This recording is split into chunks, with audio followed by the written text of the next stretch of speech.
Here, ons sê vir U baie dankie vir die voorreg wat ons het om by mekaar te kan kom, om na U woord te luister en ook om onsself dieper in te delf in die onskatbare waarde van U woord.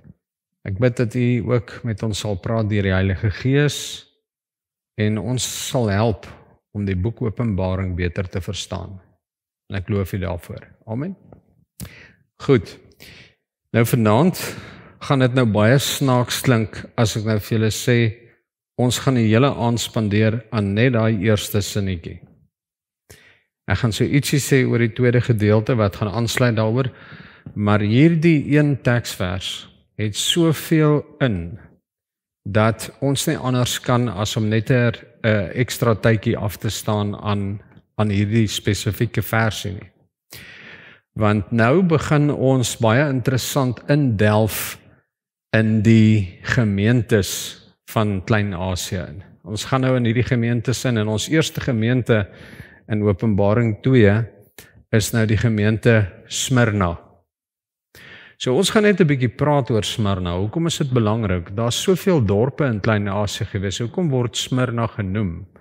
Natuurlik weet ons as gevolg van die kerk daar, maar hoekom? Wat was die omgewing rondom die gebeure van daai tyd? Hoekom is dit belangrik om hieroor te praat en dis meer? Nou ek wil net jou aandag vestig op hierdie teksvers. Kom ons lees dit gou-gou.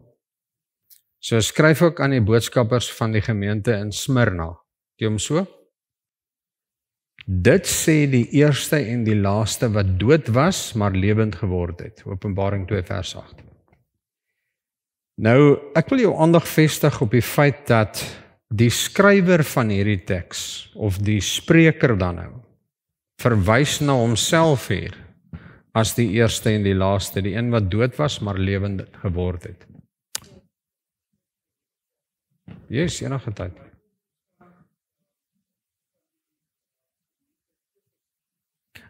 In Efese, by watter hoofstuk is jy? Vers die is doodreg. Vers 8. So skryf ook aan die boodskappers van die gemeente in Smyrna. Jy hom so? Nou goed, nee, is doodreg. Kom ons kyk net gou, waar sit Smyrna?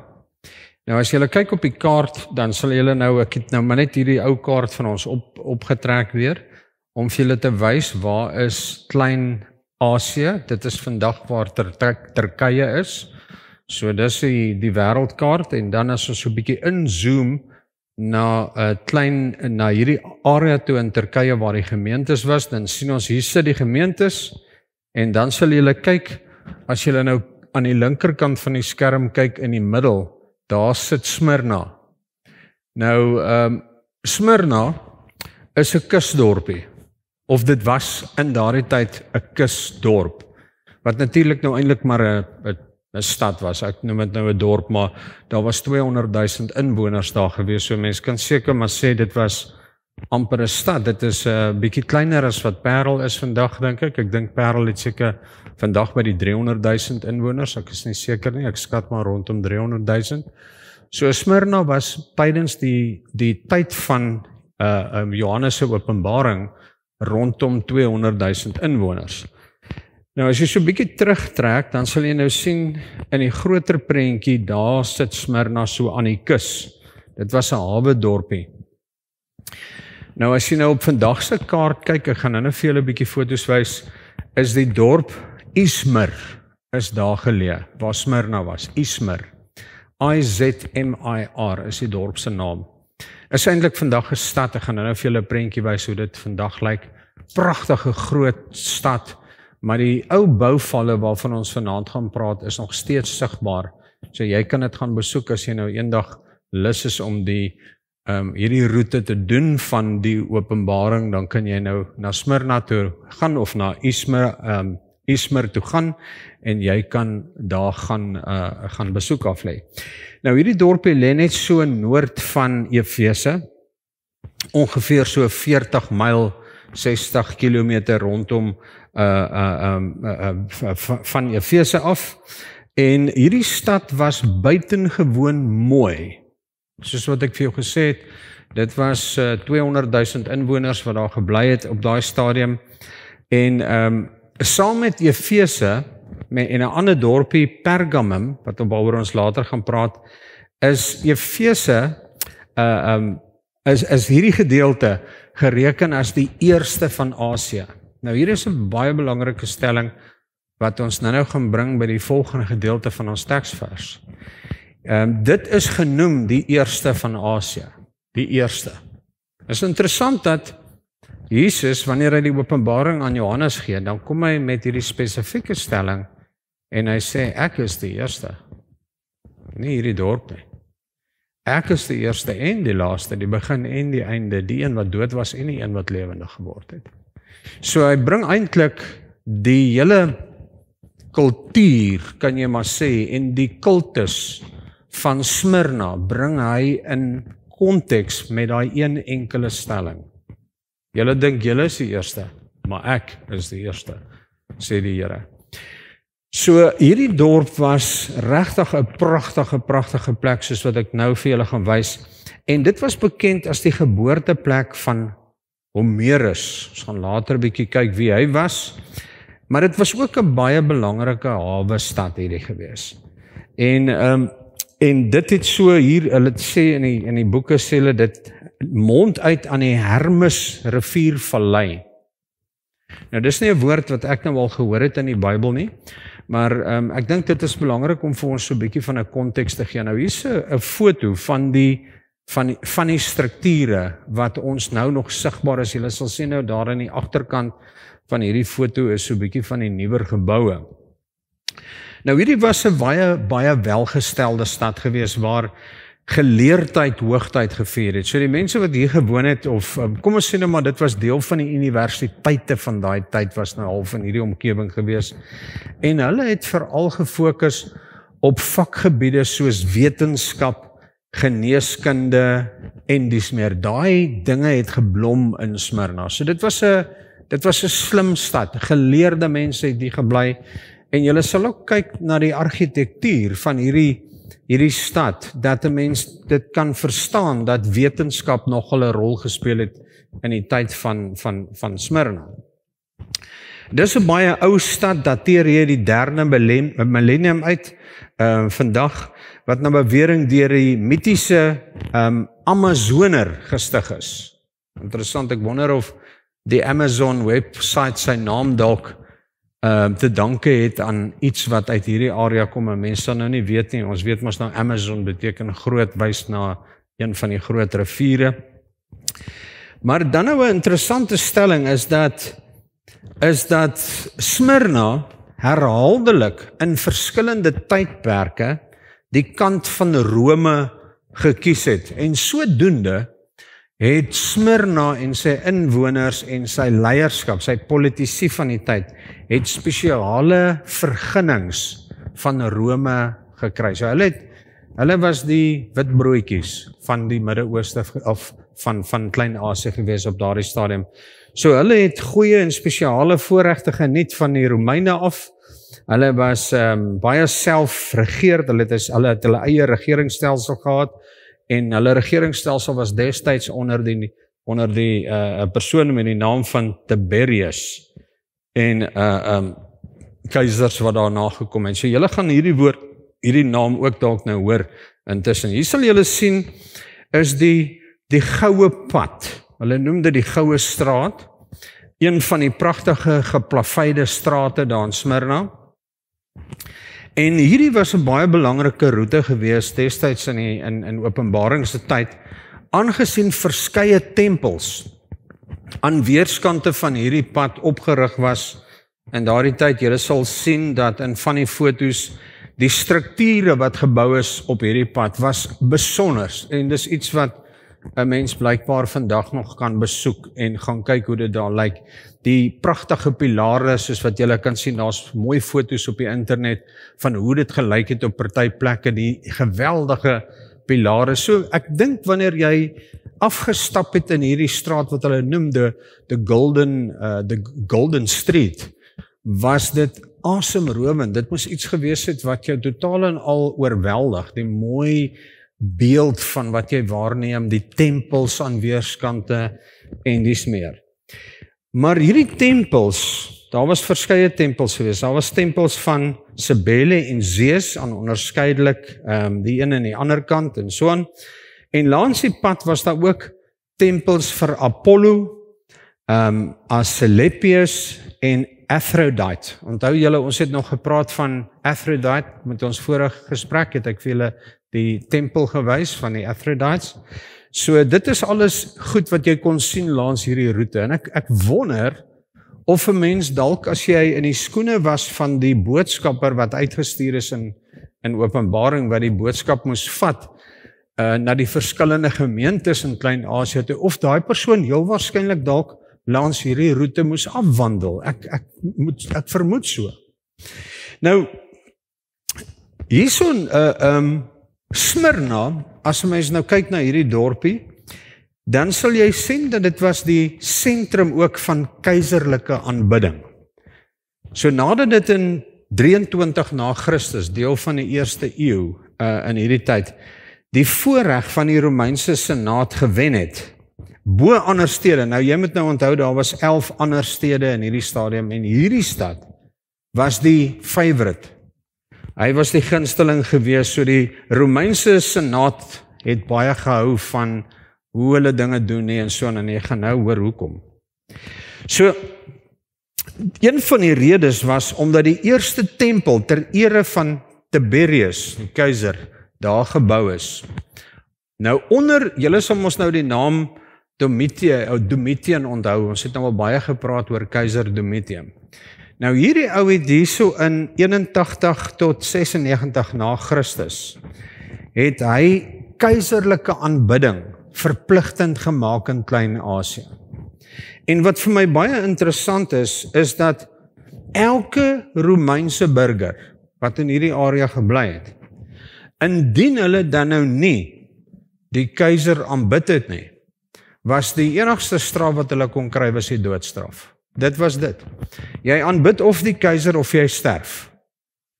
Nou kan jy jou indink, ons lewe in so autokratiese stelsel waar hulle vir jou sê jy aanbid die dier of jy word doodgemaak. Ons sien hierdie tema homself herhaal later in Openbaring 13. Gaan ons bietjie praat oor die beest. Maar hier sien jy al klaar waar hierdie Romeinse mag afgedwing was op die mense wat in Klein-Asië gebly het. Nou wat die mense moes doen, hierdie inwoners van hierdie dorpies in Klein-Asië, hulle moes 1 keer per jaar moes hulle wierook op 'n altaar brand tot eer van die godheid van Caesar. Dis wat hulle moes doen. En wanneer hulle dit gedoen het, is daar 'n sertifikaat uitgereik. As bewys dat jy ook jou wierook gebrand het ter ere van die godheid van keiser, van Caesar. So, wanneer jy net luister na die toneel en wat daar gebeur het en hoe hierdie diktatorskap daar gewerk en dan begin jy al meer en meer verstaan hoe moeilik dit moet wees om 'n Christen te moet wees in Klein-Asië tydens die tyd van Openbaring. En ek wil weer vir jou sê dat ek dink dat Klein-Asië en die gemeentes wat beskryf word in die boek Openbaring op 'n manier 'n afbeelding is van die groter konteks van die wêreld waarin ons vandag lewe. En ek dink ons stuur af na 'n situasie toe wat soortgelyk is hieraan. So die mense moes natuurlik dan nou hulle wierook brand daar op die altaar ten ere van die godheid van keiser. Hulle moes hom aanbid en dan is 'n sertifikaat uitgereik.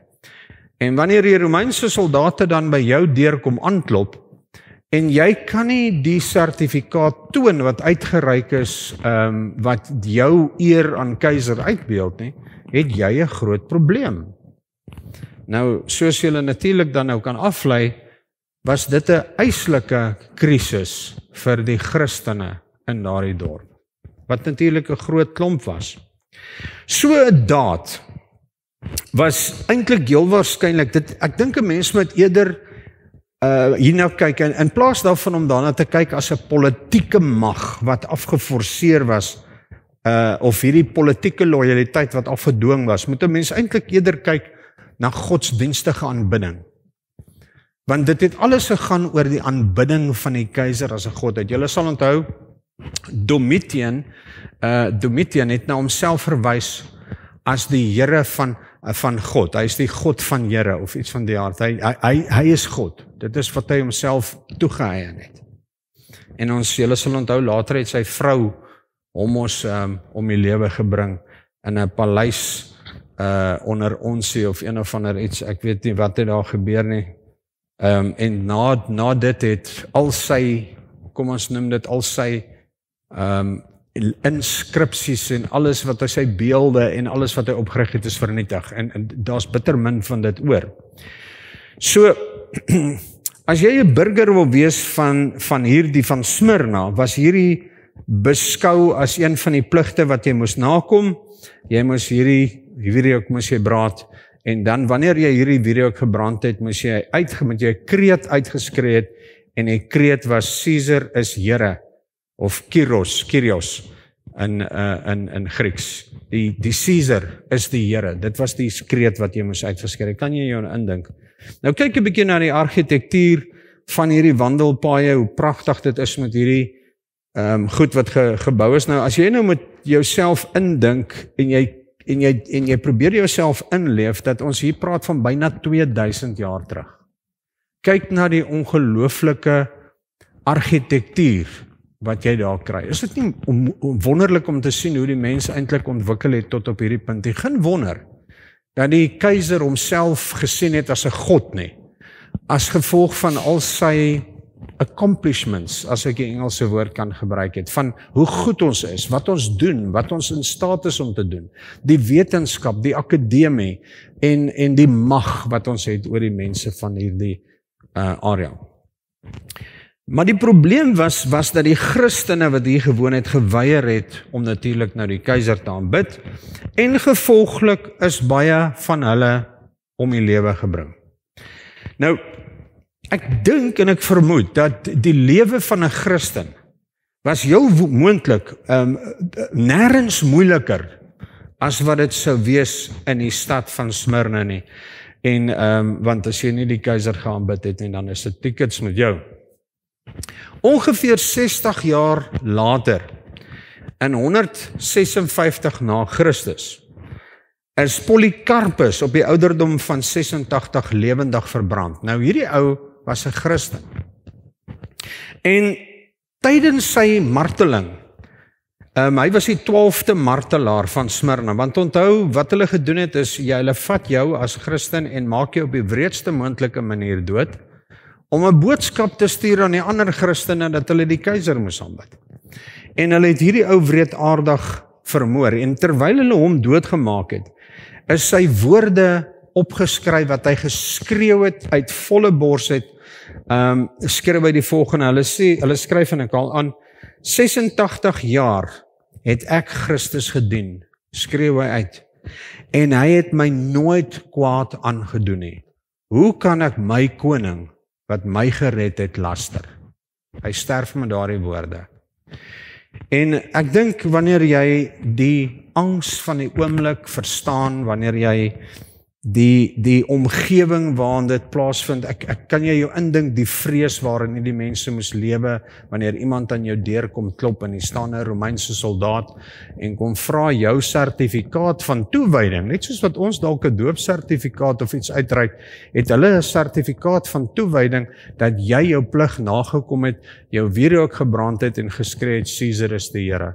As jy dit nie kan wys nie, word jy uitgesleep in die strate, gemartel en gedood. Dele van die stad, soos wat julle hier kan sien, is nog steeds sigbaar van die ou Smyrna, en daarso is die nuwe stad is daarso sigbaar. Nou daar was 'n parallelstad wat min of meer dieselfde geopereer het as hierdie Smyrna, en dit was wat ook Christene vervolg het, en net soos wat die Romeinse keiser dit gedoen het, en dit was die in Korea gewees, en dit word eintlik vandag nog gedoen. Hier in 1937 tot 1940 is Christene ook beveel om hierdie sien toe heiligdom te aanbid. Nou hierdie gelowe bestaan vandag nog. Hulle is nog steeds in Korea en die plekke nog al die pad. Nou baie Christene het geweier, soos ek gesê het, hulle is gemartel en doodgemaak en daar's absoluut niks vir hulle gevoel nie. Maar, en hier kom 'n belangrike punt. Tussen hierdie klomp mense was daar Jode. Maar hierdie Jode, in plaas daarvan dat hulle ook die Messias aanbid en dat hulle Christus aanbid, was hulle baie vyhandig gesind teenoor die Christelike gemeenskap in Smyrna. En hierdie ouens het 'n prominente rol gespeel in die moord wat gepleeg is op Polycarpus. Onthou julle nou die ander Christen wat doodgemartel is, wat geskree het, maar die Here het my lewe gered, hoe kan ek hom nou verloon, hoe kan ek hom verag?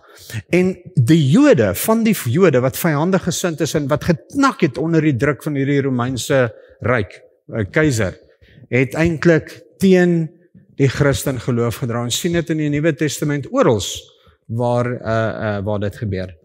Ek het nou die dag 'n interessante stelling gehoor oor Gaza, waar Palestynse Christene gesê het dat die Christengemeenskap het hulle vergeet. Dis nou Christene binne in Gaza, daar's Christene in Gaza, glo dit of nie.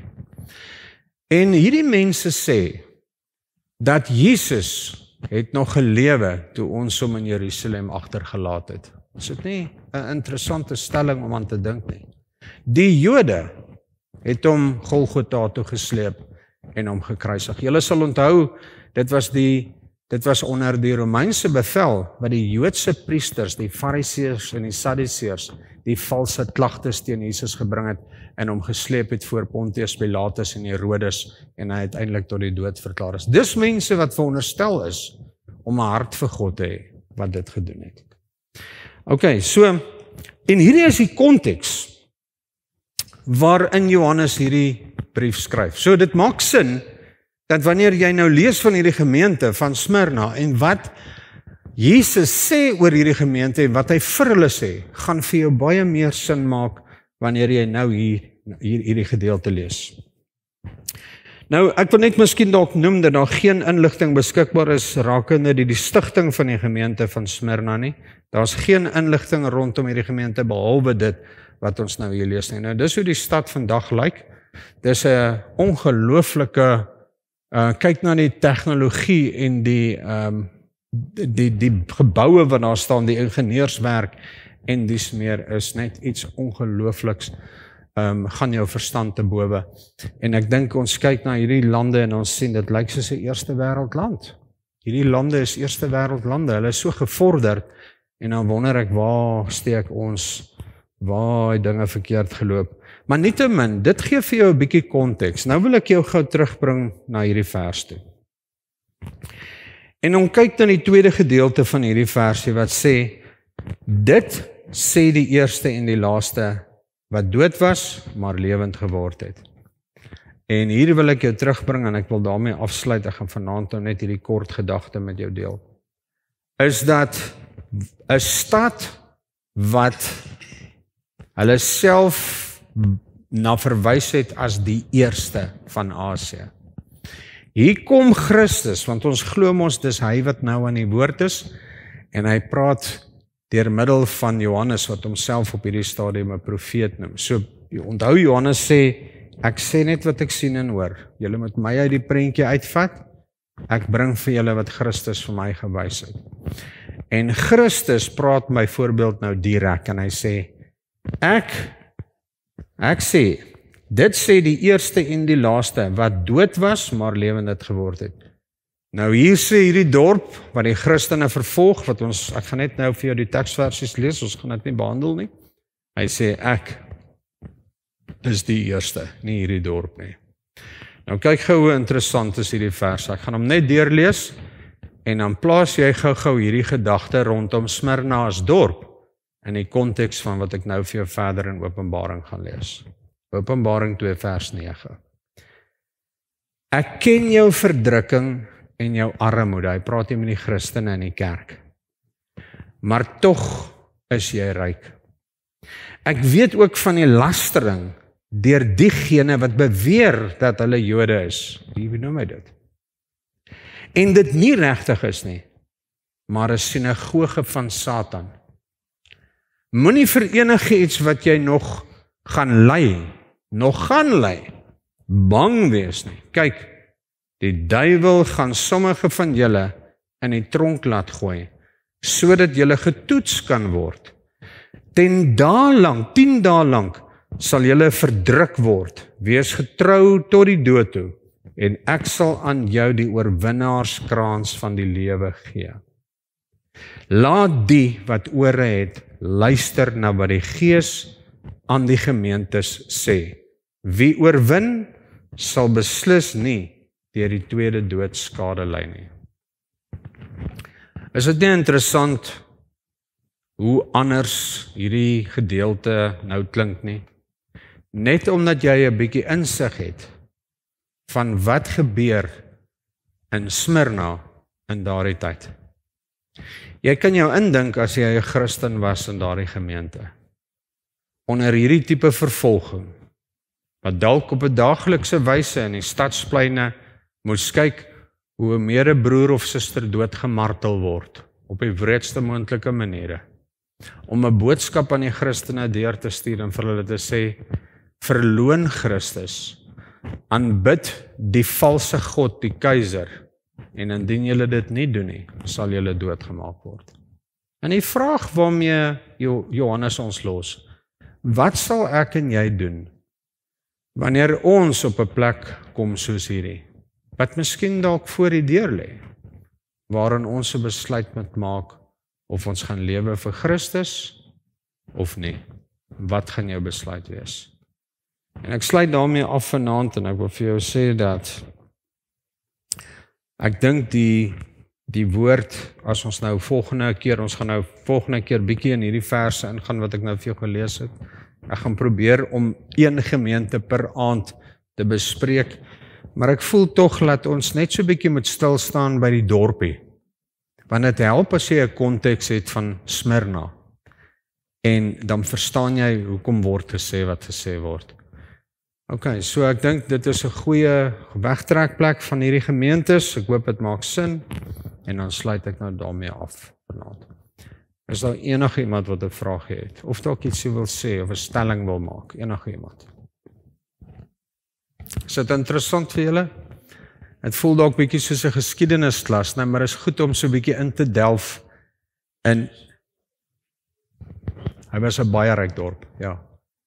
Hy was beskou as van die rykste dorpe in die area. En van die invloedrykste dorpe. Een van die enigste van 11 dorpe wat die kom ons noem dit 'n stamp of approval gekry het van die keiser om hulle eie regeringsstelsel te kon hê. So hulle moes dit baie getrou in belang van die Romeinse keiser bestuur en afdwing. Anders het hulle daai titel verloor. Daarom beskryf hulle self as die eerste in Klein-Asië. Die eerste. Wat kom doen Jesus? Hy kontrasteer daai stelling en hy sê nee. Hy sê ek is die eerste, maar nie die eerste nie, ook die laaste, die begin en die einde, die een wat gesterf het en weer opgestaan het. So Jesus kom met 'n verklaring en hy elimineer hulle hele oortuiging in daardie tyd. Ongelooflike storie. Mag die Here vir julle seën. Ek gaan net so sit en vir Philip vra of hy vir ons sal afsluit vanaand. Dankie Philip.